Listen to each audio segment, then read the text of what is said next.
'Tis the season for holiday baking, and this thing right here is responsible for the destruction of many a synthetic wig. When synthetic wigs are not heat friendly, sometimes we forget that a big source of heat can be our oven. So today I'm going to be talking about how to protect your synthetic wig from the heat, especially on days where we might be doing a lot of baking.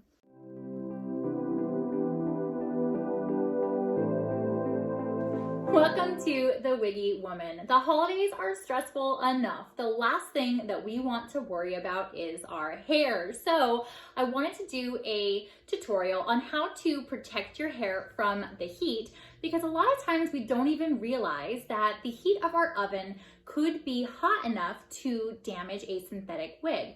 Most heat-friendly synthetic wigs are only heat-friendly up to 350 degrees, and sometimes we have our oven set higher than that.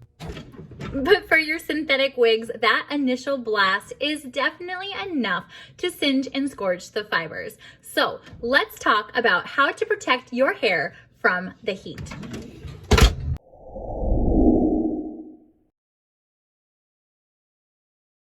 Whether you're cooking on the stove or in the oven, nobody wants a hair in their food, even if it's synthetic. So first you're gonna wanna get yourself one of these.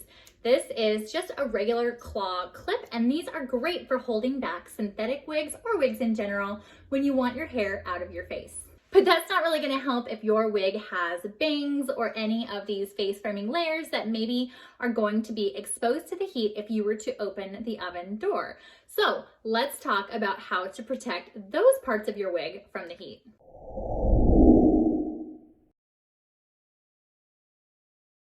So we all know the story of the little red hen and how important it is for everyone to have a piece in the makings. If you have someone who wants to help out, this is a great time to delegate.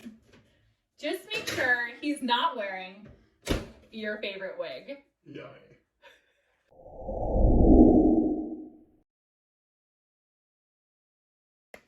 The best thing to do if you want to protect your synthetic wig from the heat is, of course, to just not wear it around the heat. So this is a great time to use some other kind of head cover if you absolutely want to cover your head during this time. If you have guests over or you're just not comfortable going without your wig, you can try another head cover such as this one, which is just a very simple turban that I got at Target. Or of course, if you have a human hair wig or something that is going to be more durable next to the heat, that's always a great option too.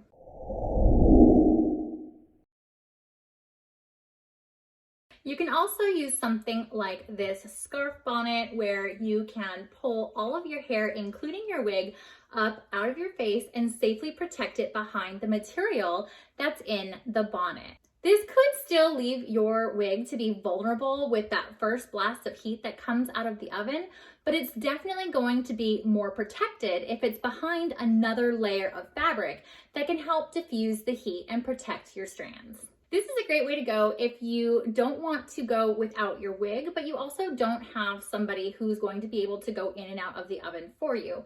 That way, when you are done with the oven, you can simply release this scarf bonnet and your hair is back to normal. I did put a link in the description to the various tools that I used today, with the exception of my special kitchen helper, but most of these items are available at any drugstore or Target. I hope you enjoyed this video, and I hope we save a lot of wigs this holiday season. If you did, please, please, please give me a thumbs up, and don't forget to subscribe to my channel and click the bell so that you never miss a wig review or tutorial like this one that's posted weekly. Thanks for watching, and I will see you next week.